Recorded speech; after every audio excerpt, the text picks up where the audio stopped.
प्रारंभ हुए हैं तो महोदय 1,10,00,000 नौजवानों को सीधे सीधे नौकरी मिलेगी उत्तर प्रदेश के अंदर। हमारे उत्तर प्रदेश के नौजवान को अपनी नौकरी और रोजगार के लिए उन्हें कहीं और जगह नहीं जाना पड़ेगा, बल्कि दुनिया नौकरी ढूंढने के लिए उत्तर प्रदेश में आएगी। और उत्तर प्रदेश के अंदर वह स्थिति आज हम लोगों ने प्रदेश के अंदर तय की। तो आप सुन रहे थे मुख्यमंत्री योगी आदित्यनाथ का ये बयान। उत्तर प्रदेश के मुख्यमंत्री हैं, सबसे बड़ा राज्य है, लोकसभा की सीटें भी यहाँ सबसे ज्यादा हैं। अब ऐसे में जिम्मेदारी भी उनके सर पर ज्यादा रहती है और इसीलिए सीएम योगी आदित्यनाथ ये दावा कर रहे हैं कि अब दुनिया नौकरी मांगने उत्तर प्रदेश में आएगी। और सिर्फ ये सीएम योगी आदित्यनाथ का ही बयान नहीं है, इससे पहले तो प्रधानमंत्री नरेंद्र मोदी का सबसे बड़ा बयान जो आप सबको याद होगा, और अगर याद नहीं है तो एक बार फिर से बता देते हैं कि हर साल देश में 2 करोड़ लोगों को नौकरियां मिलेंगी। और अब सीएम योगी आदित्यनाथ का ये बयान सदन में दिया गया था सीएम योगी आदित्यनाथ के द्वारा। और ये कोई बड़ा पुराना बयान नहीं है, ये पिछले ही साल दिसंबर का बयान है। 1 दिसंबर को सदन में सीएम योगी आदित्यनाथ ने ये कहा था। एक बार फिर से आपको ये बयान सुनाते हैं और उसके बाद आगे बताते हैं कि आखिर इस बयान की चर्चा हम क्यों कर रहे हैं, प्रधानमंत्री नरेंद्र मोदी की चर्चा क्यों कर रहे हैं, उनके बयान की चर्चा क्यों कर रहे हैं। एक बार फिर से सुनिए। प्रारंभ हुए हैं तो महोदय 1,10,00,000 नौजवानों को सीधे सीधे नौकरी मिलेगी उत्तर प्रदेश के अंदर। हमारे उत्तर प्रदेश के नौजवान को अपनी नौकरी और रोजगार के लिए उन्हें कहीं और जगह नहीं जाना पड़ेगा, बल्कि दुनिया नौकरी ढूंढने के लिए उत्तर प्रदेश में आएगी। और उत्तर प्रदेश के अंदर वह स्थिति आज हम लोगों ने प्रदेश के अंदर तय किया है। तो आप सुन रहे हैं, दुनिया नौकरी ढूंढने के लिए उत्तर प्रदेश में आएगी। एक बार फिर से हमने यह बयान आपको सुनाया। और दुनिया आए भी क्यों ना, क्योंकि देश में अमृतकाल चल रहा है और इतना ही नहीं, विकसित भारत संकल्प यात्रा भी चल रही है। ऐसे में बड़े बड़े काम किए जा रहे हैं मोदी सरकार की तरफ से। पूरे दुनिया में डंका बज रहा है प्रधानमंत्री नरेंद्र मोदी का और हमारे देश का। ये जो बातें कही जा रही है, हकीकत क्या है वो आपको दिखाते हैं। और ये हकीकत जो है वो कहीं और की नहीं, बल्कि सीएम योगी आदित्यनाथ के राज्य की है, हरियाणा की है और तमाम और भी राज्य हैं। तो प्रधानमंत्री नरेंद्र मोदी जो ये कहते थे कि 2 करोड़ नौकरियां हमारे देश में हर साल निकलेंगी, हर साल 2 करोड़ लोगों को नौकरियां मिलेंगी। अब ये लंबी लंबी आप कतारें देख रहे हैं। अब आपको लग रहा होगा कि नौकरियों की बात अगर सीएम योगी आदित्यनाथ कर रहे हैं, प्रधानमंत्री नरेंद्र मोदी कर रहे हैं, तो जाहिर सी बात है कि ये जो लाइन में लगे हुए हैं, जो ये कतार लगी हुई है, उन लोगों की लगी हुई है जो सरकार से नौकरी मांगने के लिए आए हैं और सरकार इन्हें नौकरी दे रही है। ये नौकरी उन्हें भारत में मिल रही है, ये नौकरी उन्हें उत्तर प्रदेश में मिल रही है, क्योंकि तस्वीर उत्तर प्रदेश की है। ऐसे में इनकी स्क्रीनिंग चल रही है और भेजा जा रहा है इन्हें इजराइल। जी हां, आपने बिल्कुल सही सुना। अब आप ये सोच रहे होंगे कि जब प्रधानमंत्री नरेंद्र मोदी देश में कर रहे थे बात कि देश में रोजगार मिलेंगे, उत्तर प्रदेश में रोजगार के लिए दुनिया यहां आएगी, नौकरी मांगने यहां आएगी, सीएम योगी आदित्यनाथ कह रहे हैं, तो इन्हें इजराइल क्यों भेजा जा रहा है? क्योंकि इजराइल के हालात तो आप सभी को पता है। वहां पर युद्ध के हालात हैं, दुनिया भर के देश अपने नागरिकों को वहां से बाहर निकाल रहे हैं, लेकिन हमारी जो सरकार है वहां पर हमारे नागरिकों को भेज रही है। बताया जा रहा है कि ये वहां पर जाएंगे और इन्हें बहुत बड़ी सैलरी भी मिलेगी। सैलरी ही नहीं, इनको और भी सुविधाएं मिलेगी। लेकिन आप समझ रहे हैं कि इन्हें जो भेजा जा रहा है, ये देश के युवा हैं। आप इनकी जो अगर आप देखेंगे पूरे वीडियो में, आप देखें किस तरीके से इनके चेहरे देखकर आपको लग रहा है कि ये एज जो इनकी है 25 से या 50 के बीच के ही उम्र इनकी है। अब ऐसे में हमारे देश का जो युवा है वो विदेशों में जाने के लिए क्यों मजबूर है? और ऐसे देश में जहां पर अगर आप देखेंगे हालात ऐसे हैं कि वहां से दुनिया भर के देश अपने नागरिकों को बाहर कर रहे हैं, लोग वहां से बाहर जा रहे हैं। अब ऐसे में क्या इन्हें डर नहीं लग रहा है?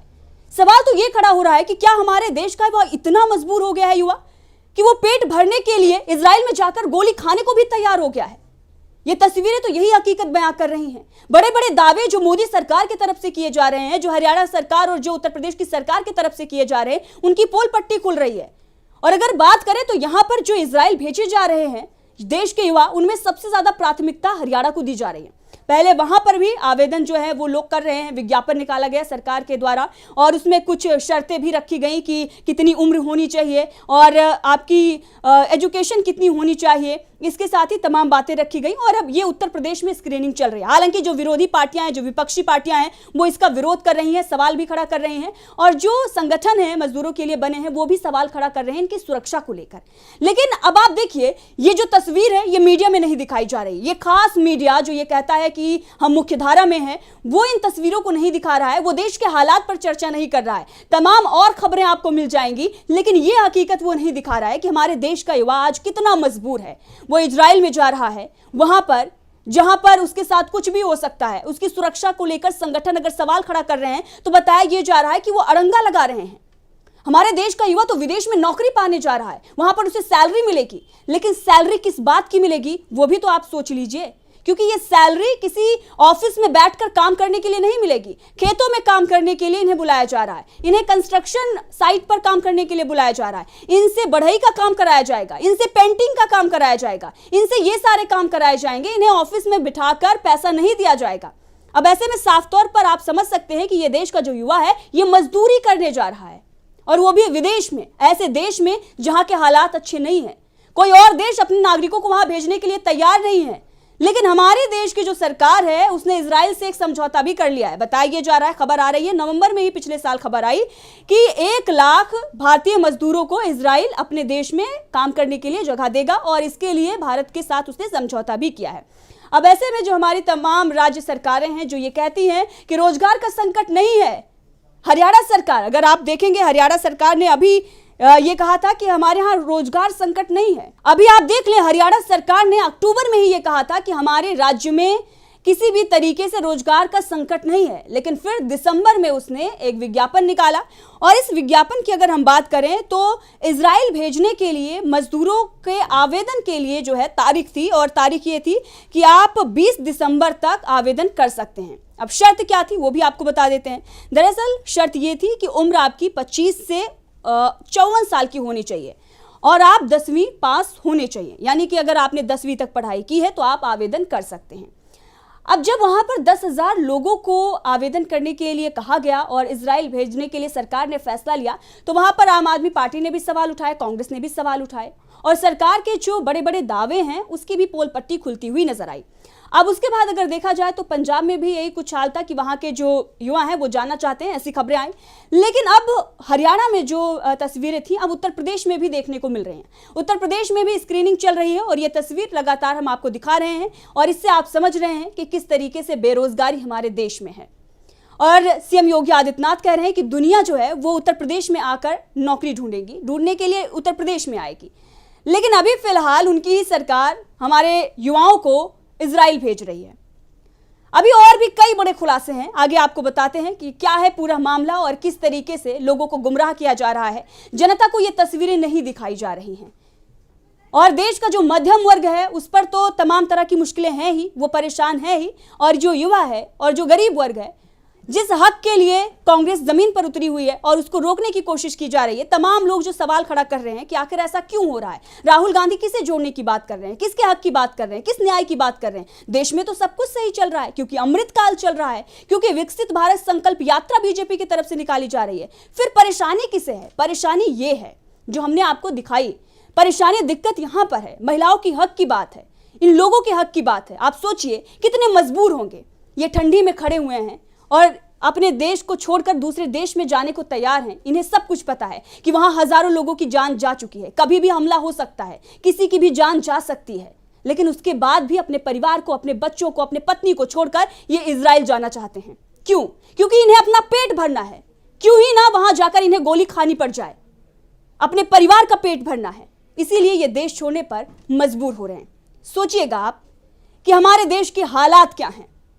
अमृतकाल सही में चल रहा है या सिर्फ टीवी और अखबारों में ही अमृतकाल चल रहा है? जमीन पर यह दिख रहा है। अब ऐसी जो तस्वीरें हैं कई सारी हैं। अब इस पर कांग्रेस सवाल उठा रही है, राज्यपाल को ज्ञापन भी सौंपा गया है और उनके तरफ से मांग की जा रही है कि मजदूरों को इजराइल ना भेजा जाए, उनकी सुरक्षा को खतरा है। जो संगठन है वो भी सवाल खड़ा कर रहे हैं। अब ऐसे में कांग्रेस के नेता शहनवाज आलम ने भी इस पर सवाल उठाया है। क्या कुछ उन्होंने कहा, चलिए आपको सुनाते हैं, सुनिए। देखिए, इजराइल में अभी युद्ध चल रहा है और इस युद्ध में और भी कई मुल्क शामिल हो गए हैं। यूनाइटेड नेशन भी उसको रोकने की कोई सार्थक कोशिश नहीं कर पा रहा।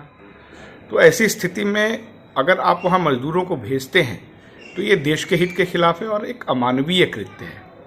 ये सोचने वाली बात है कि आप अपने को एक बड़ी आर्थिक शक्ति बता रहे हैं और स्थिति ये है कि आप अपने मजदूरों को इजराइल भेज रहे हैं, जहां हर मिनट में आसमान से बम और रॉकेट गिर रहा है। इसका मतलब है कि आपने आर्थिक बदहाली इतनी ला दी है और ये बात दुनिया को भी पता चल गई है कि सबसे सस्ता मजदूर जो अपना जान जोखिम में डाल करके काम कर सकता है वो भारत में मिल रहा है। ये आपने इमेज बना दी है। सबसे अहम बात कि आप कहते हैं कि आप विश्व गुरु हो गए हैं। ये पता करिए कि इजराइल ने चीन से, अमेरिका से, यूरोप के कितने देशों से मजदूर मांगा है। आप ही से क्यों मांग रहा है भाई? इसका मतलब कि सबको पता चल गया है कि आपकी आर्थिक नीतियाँ फ्लॉप हो गई हैं। ऐसा पहले कभी नहीं होता था। ये तो उस दौर में आपने पहुंचा दिया भारत को जब यहाँ के लोग मजदूरी करने वेस्ट इंडीज और मॉरिशस जाया करते थे। तो ये आपकी आर्थिक नीतियों की वजह से हुआ है। आपको ये इजाज़त नहीं दी जा सकती कि आप अपने यहाँ के गरीब लोगों को मौत के मुंह में डाल दीजिए। जब ये युद्ध चल रहा था तो उस समय आपने हवाई जहाज़ से जो अमीर नागरिक हैं उनको आपने बुला लिया, उसको आपने बड़ी उपलब्धि भी बताई, बहुत बहादुरी भी आपने बताई, और अब अपने गरीब लोगों को आप वहाँ भेज रहे हैं और तमाम आप बड़े बड़े दावे भी कर रहे हैं कि आप बहुत बड़ी शक्ति बन गए हैं। ये एक तरह से गरीबों को मारने की कोशिश है और इसकी इजाज़त आपको नहीं दी जा सकती। अल्पसंख्यक कांग्रेस ने आज उत्तर प्रदेश के हर जिले से इस सवाल को लेकर के ज्ञापन भेजा और हम मांग करते हैं कि इस प्रक्रिया को रोका जाए, नहीं तो इसके खिलाफ और भी व्यापक आंदोलन होगा। तो आपने सुना, विपक्ष सवाल उठा रहा है कि आज दुनिया को पता चल गया है कि सबसे सस्ता मजदूर कहां मिलेगा और इसीलिए भारत से मजदूर मंगाए जा रहे हैं। दुनिया को यह पता चल गया है कि भारत बदहाली में है। तो डंका कहां बज रहा है, डंका किसका बज रहा है, यह सवाल खड़ा हो रहा है। और जो सवाल कांग्रेस की तरफ से उठाए जा रहे हैं, जो विपक्ष की तरफ से उठाए जा रहे हैं, उसमें कहां गलती है? ये सवाल जनता के हैं कि आज स्थिति क्या है कि लोग यहां से जाने पर मजबूर हो गए हैं दूसरे देशों में, और ऐसे भी देश में जाने से उन्हें कोई एतराज नहीं है जहां पर भी उनकी जान जोखिम में है, और इसीलिए यहां से वो पलायन कर रहे हैं।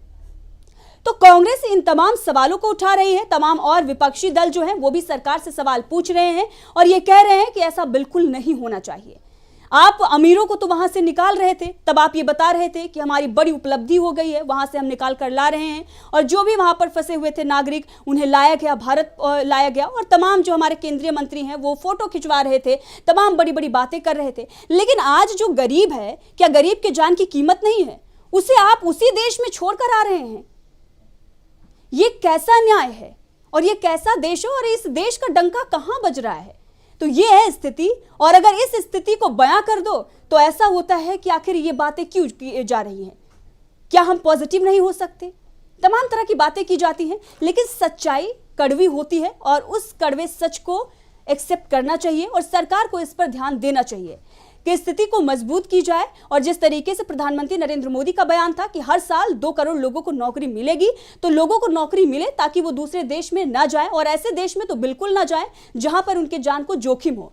और सीएम योगी आदित्यनाथ भी उत्तर प्रदेश को ऐसा बनाए कि दुनिया यहां पर नौकरी मांगने के लिए आए, ना कि यहां का युवा जो है वो दूसरे देश में जाकर नौकरी ढूंढे और मजदूरी का काम करे। तो देखते रहिए DV लाइव, मैं आंचल।